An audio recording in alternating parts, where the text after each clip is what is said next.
Hello everybody, welcome to the Abotts Address. Today is Friday, December 16th, 2016.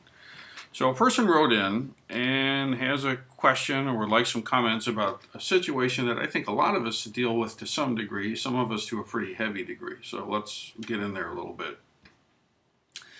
Person says, let's see, I'll paraphrase there. I'm thinking about judgments, okay, that I receive based on my lifestyle and beliefs from people that are close to me, like parents, people we live with, relatives, that kind of stuff. And the basic flavor of this comment is that, okay, they may say they're not judging me, but I kind of know they are. At least it seems to me they are. And there's a sort of a, look, just get a thicker skin, deal with it kind of response that comes. And then along with this is the whole question of, how does one navigate, if my actual life choices is something that is kind of an affront to the values or traditions that my, let us say, parents or whatever holds, and then how do you distinguish between, owning your own truth and then just sort of playing along with societal norms to make nice, and how do you deal with this? So something like that. So this is something that to some degree or other, all of us, or many of us I should say, have to deal with just around the fact of our practice of the Dharma, okay? Because there is not a great deal of cultural depth when it comes to understanding what the hell it is we do by practicing the Dharma, okay? Now a lot of people understand it. Certainly that's gotten more traction in the media and societal consciousness generally today than it did 5, 10, 20, 25 years ago, but it's still a nano minority, very kind of an odd thing. So, and that's letting aside other strange choices like maybe having a beard or playing jazz or whatever. I mean, there's tons of things, a person's orientation or your job or lack thereof or whatever, right? So there's no just like sort of like silver bullet answer, like always do this. But the fact is that there are some times when I'm in a situation like that where I make a kind of an intuitive decision, sometimes a rational decision, sometimes a little bit of both, that I'm just going to be cool. I'm not going to push my agenda, so to speak, on this situation. I'm just going to show up in a way that's digestible by everybody that's there so that we can have a nice connection and have a good experience. And that's actually a bigger value than trying to make sure everybody agrees with everything I think about any subject that might come up. Like, how about that one? Okay, that's not going to probably be an easy thing to work on or to work with for other people. So generally, I personally lean towards some flex and some flow and some ebb, but I will not usually just directly falsify anything. Like I won't say, oh no, I don't practice Zen to like make somebody feel comfortable. To me, that feels like that's going too far, So I won't like bend the actual truth of my situation or what I'm doing. I won't misrepresent, but I'm not going to lean into it or insist on it, right? So that's one thing. But another thing is when these people really do just kind of know, they just know. It could be like maybe some of these people that you relate to, let us say, are fully involved in addictive behaviors that you've recently or long term have decided to let go of. And so you're no longer participating in those behaviors. And so there's a dissonance there, right? And you don't have to talk about it directly, but there's some situation there, for example, where they don't like what you're doing and they know that you're not doing it and they think it means a whole lot about them or whatever. But in a case like that, it would be really clear. I mean, no one would say, oh, well, just go ahead and start using the addictive substance again just so you can have friends. No, that's not what it's going to be. Obviously, we all know this. Look, if you know that there's some kind of addictive thing that you're involved in, and you need to cut it out of your life, and you do, and you practice renunciation, and you renounce that thing, and you move on to bigger and better and healthier and happier stuff, don't give that up just to make other people feel nice. For all the obvious reasons, it's not going to work like that. First of all, they're not going to feel nice either. Secondly, it's going to make you suffer, and everyone's going to suffer more, and don't do it. So the same logic applies, at least in my mind, to other situations. Like, for example, I'm not going to say to someone in my family or a close friendship or a colleague at work or something, I'm not going to deny the fact that I practice Zen Buddhism. I'm not going to deny the fact that I'm an ordained priest of the Dharma and all that kind of stuff.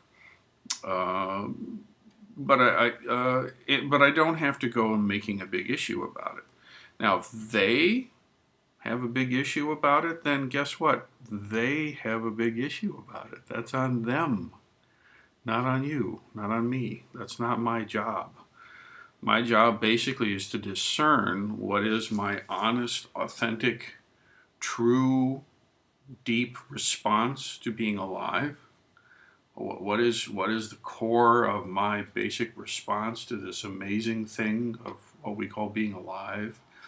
And then honor that and live from that and express that and be loving and kind and generous and patient and all those qualities that we hope to cultivate in relationship to other people. But ultimately, there is no one fixed sweet spot that you just always hover right here and it'll work out great. It's not true.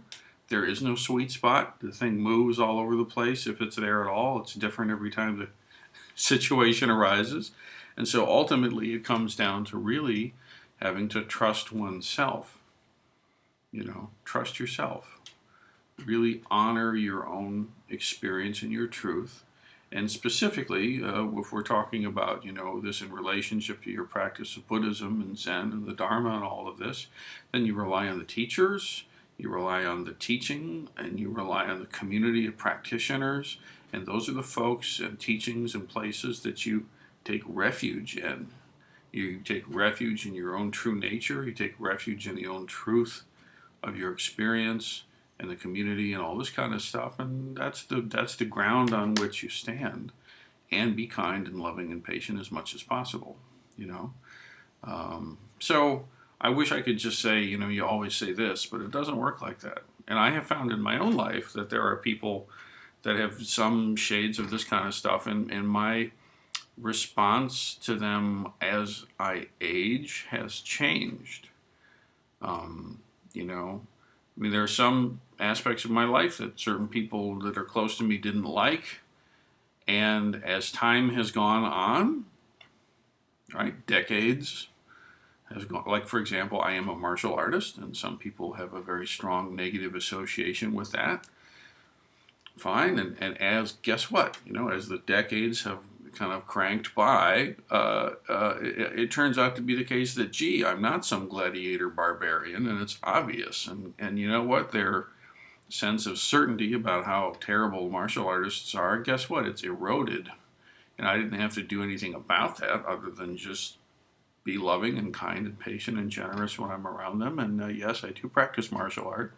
And yes, I fancy sword play, and I'm quite adept at it, and I study it all the time, and it doesn't mean I'm something other than exactly right here, happy to give you a hug, or okay with you if you don't want me to. That's fine too. So this kind of approach seems to be the one that's workable, that is the most generous, it's the most non-withholding way, and plenty of space. Think very long haul with these people if you have the chance to, and trust yourself.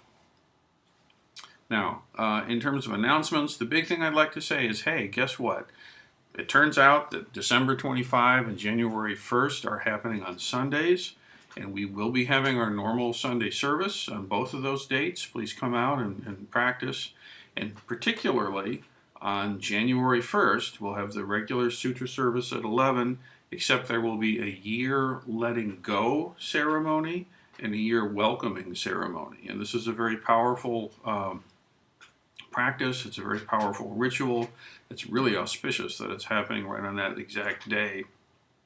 So please come and participate in that. It's a very important. It's important in the beginning of these certain acupuncture points in the calendar, and there are many of them. But on certain ones like this, it's really important to come together and use correct ritual and community and everything to make the passage correct.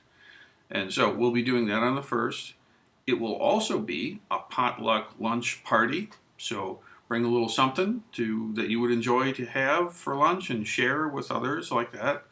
Okay, and not only will it be the year-end welcoming ceremony, and not only will it be a potluck party for the sangha for the New Year's and the holiday stuff, but also it's going to be our first annual all sangha meeting. And this is going to be really awesome. This is going to be people presenting about various efforts that have happened over the course of the last 12 months. You'll hear updates from there's a lot, and it's going to be great. And it's going to be kind of a celebration of the things that have gone on so well over the past year for the community. And you'll get to hear from the new leadership council, talk about the stuff that they're working on and all the different initiatives that people have put so much energy into. Some of them you might not even be aware of, So come out, do the liturgy, hang out for the New Year party thing, and definitely be around for the first annual all sangha meeting. It's going to be fantastic. It's going to be a celebration of what's happened for the year and some outline of what we can look forward to in the next.